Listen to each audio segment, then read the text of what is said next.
Welcome back, everyone, for another Giving Circle Spotlight series. I am Taisha Ty Wilson, Director of Engagement here at Philanthropy Together, and I am super excited to be in conversation with our good friend and partner in philanthropy in this movement for good, CT. He oversees the 1% for the Planet Giving Circle, and so we're just going to jump into our conversation, y'all, because I think they have one of the most unique models out here in the way that they allocate out funding, as well as what they support, which is, to advocate for environmental causes. So CT, welcome. If you want to get started, why don't you just go ahead and give us your full name, your role in your Giving Circle, and like every good book starts with a good story. So why don't you tell us the story and the origin story of your Giving Circle?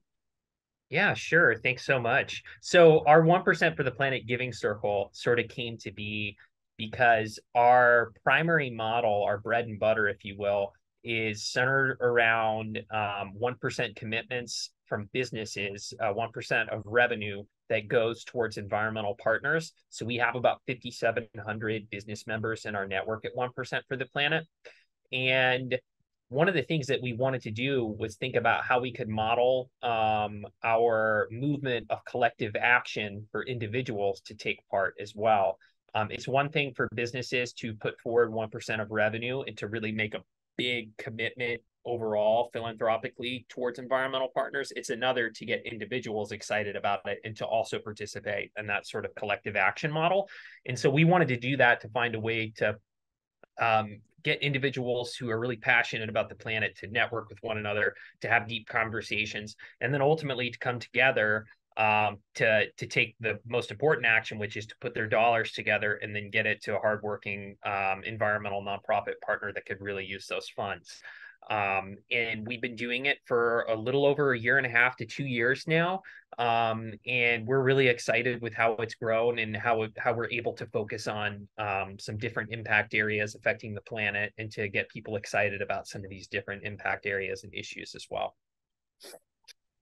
I love, you shared about just like your business partners and your large network. I think so many people will be so curious to better understand even just how y'all got to the 1%. What's the story behind like that specific amount? Do you, if you don't mind Sure. sharing? So we started in 2002, our organization.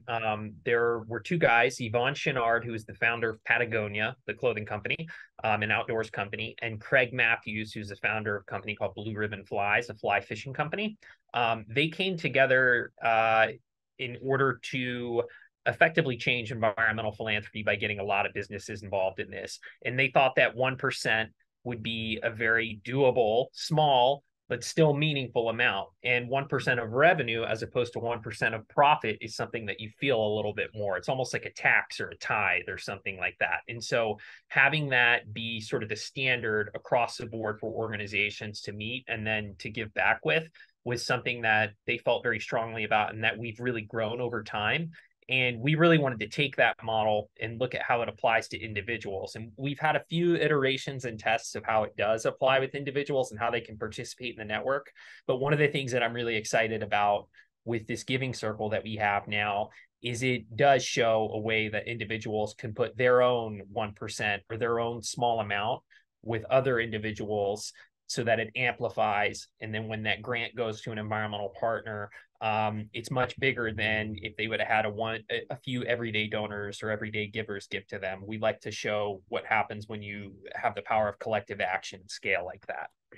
Yeah, I love that so much that even just for the business partners, you all settled at amount that you felt that was meaningful, personal, significant, and just doable. And because that's a lot of giving circles, right? We're trying to, for a lot of giving circles, including ourselves, we're always thinking about our members and what would be an amount that is in alignment with their capacity to give. So 1%, it seems doable. It feels right. I just wanted you to pull that out. So, Yeah. all right. So back to the circle real quick. So y'all been in it for what, a year and a half, you said? It's almost a year and a half to two Almost a year years. and a half.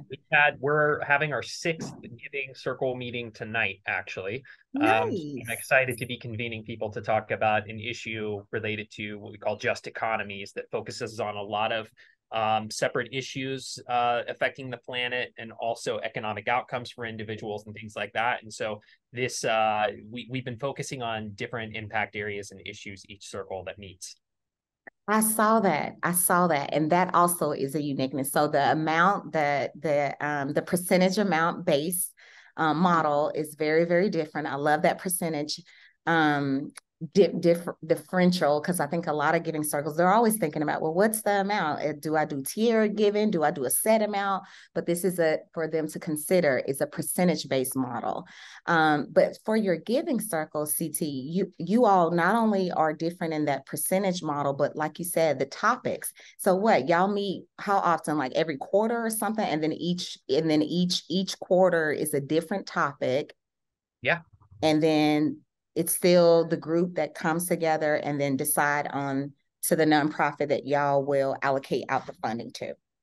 Yeah, that's right. Okay. So I should add, so we do give 1% as sort of a guidepost, if you will, for individuals to focus on. Like we like to say, everybody should give.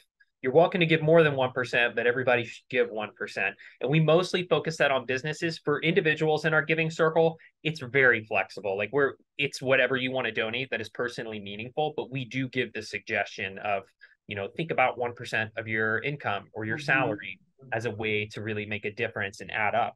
And in terms of the issue areas and impact areas that we focus on, we actually have it calendared out for this year to focus on our 4 impact areas, which is rights to nature. That one happened in March. And we made a grant to an organization called Face Africa through that. Tonight, we'll be focusing on just economies, and we'll be reviewing 4 environmental partners, each kind of taking a unique approach to this impact area. And then for the next 2, we'll be focusing on conservation and restoration. And then the last one in the year will be on resilient communities. So it really gives us an opportunity to kind of dig deep into each of these impact areas. And we align those with the United Nations Sustainable Development Goals too. So it's also an opportunity. So sorry. It's also an opportunity for us to educate individuals who are in this and let them know why these issue areas are so important, and to have them be a part of the discovery process when we learn about the different facets of these organizations and what kind of impact they're having, what their biggest needs are, and so on and so forth. So you brought up SDGs, the Sustainable Development Goals, which I think is absolutely fantastic that you all are that strategic, and it makes sense. I mean, for the causes environmental causes, that makes sense that you guys will be in alignment with that. So I'm wondering, so for the organizations, each granting cycle, y'all, once you have your topic area, so do these organizations, how do y'all pick the organizations that will come to kind of like speak or share? Like, tell me a little bit more about that. So, because I think, for most giving circles, including mine, CT, we often have it to where our members do the work, right? And so we go out and we identify or nominate a nonprofit that we're going to give to, and then each of our sisters pitch to the group like, hey, this is the org that I would suggest, this is what I learned. But y'all select, it sounds like y'all select the nonprofit partners to come to the meeting, and then y'all allocate out the grants to them. Is that correct? Almost. Almost. Okay. Yes. Unpack You're that for me. like 90%. Yeah. So the way we have it set up is we had actually thought a lot about encouraging different individual member participation in the giving circle. And in order to keep things simple and actionable, we set it up to where we have our fully staffed environmental partners team that is in charge of dealing with the relations and sort of helping our environmental partners feel like they're a part of this network and really getting a benefit from it. We have the people on that team help us select those organizations. We do have criteria for the organization selections. A lot of it is pretty simple, and we try not to dig too much into things like um, operating spend, like how much your admin and stuff like that. We try to focus a lot on first trust-based philanthropy principles. So we're looking at leadership in the organization. We're looking at what they're sharing transparently about their impact. And we're also looking at the ones that have a big need and how this can really, really serve them. So we tend to look at a lot of smaller grassroots organizations in our network that tend maybe not to get as much access to funding as some of the bigger organizations. And because of the platform that we're working with right now, a lot of them do have to be US headquartered or based. Just for this the simplicity and to make sure that we're getting those dollars to them securely and as fast as we can. But in terms of the selection process, we aren't able to take applications from our environmental partners right now. For the model that we have, we try to work in complete concert with our environmental partners team in the selection process. And then we make it as simple as we can for those partners that we do select. We don't ask for applications. We don't ask for them to fill out like big reports or anything. It's really just, hey, we're going to put this together for you. And we're going to try and capture everything from your budget size to some of the impact metrics that you've shared, any annual reports that you've shared, and we put it all in like one clean document for each organization that we make available to Giving Circle members. And then we encourage them to dig deeper too, and to learn more about them, and to even reach out if they're curious about wanting to know more about how they see through their mission.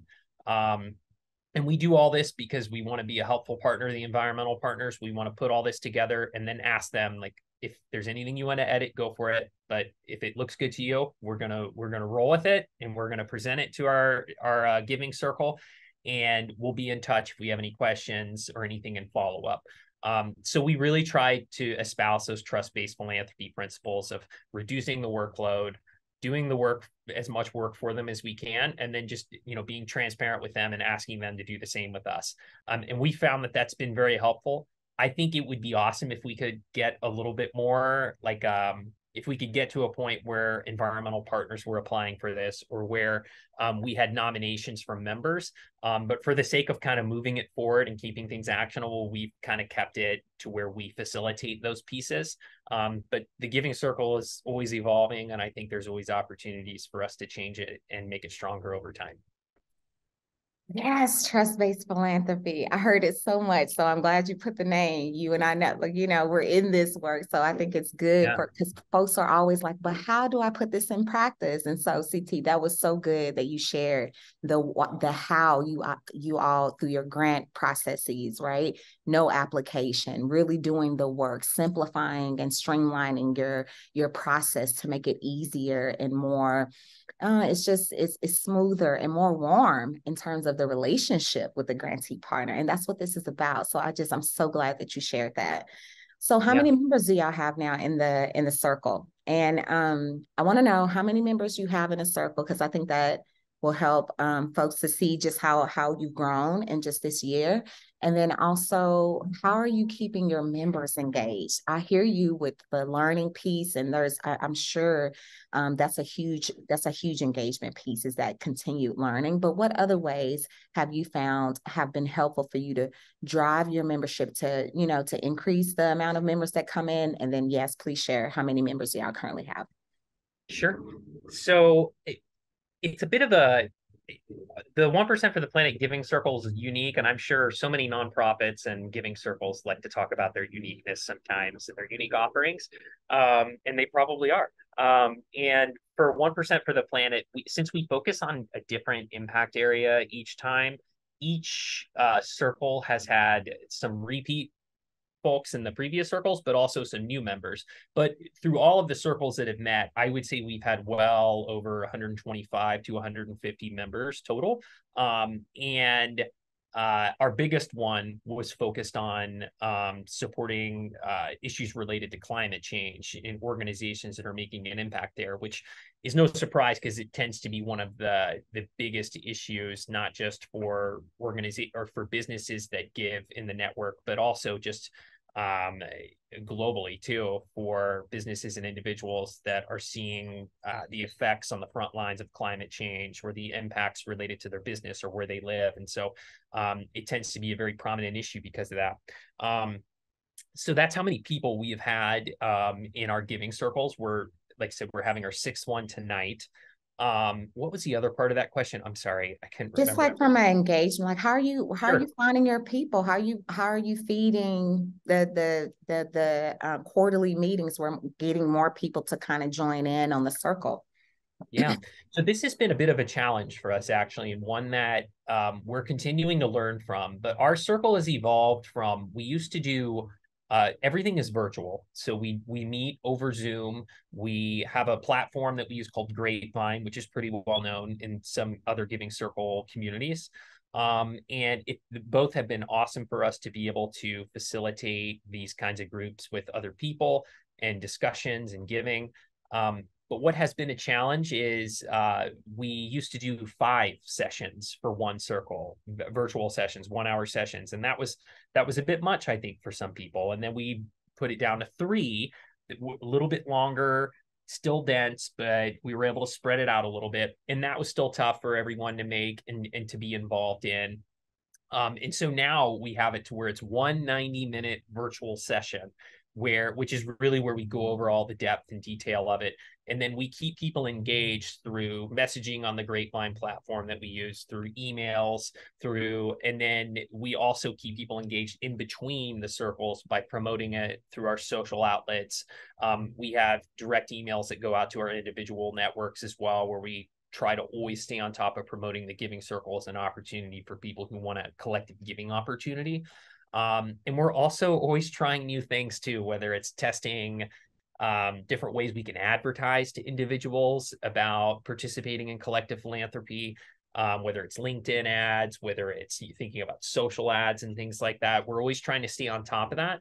But I will say this is something that we're going to be focusing a lot on this summer when we meet our development team to focus on some planning for the coming year.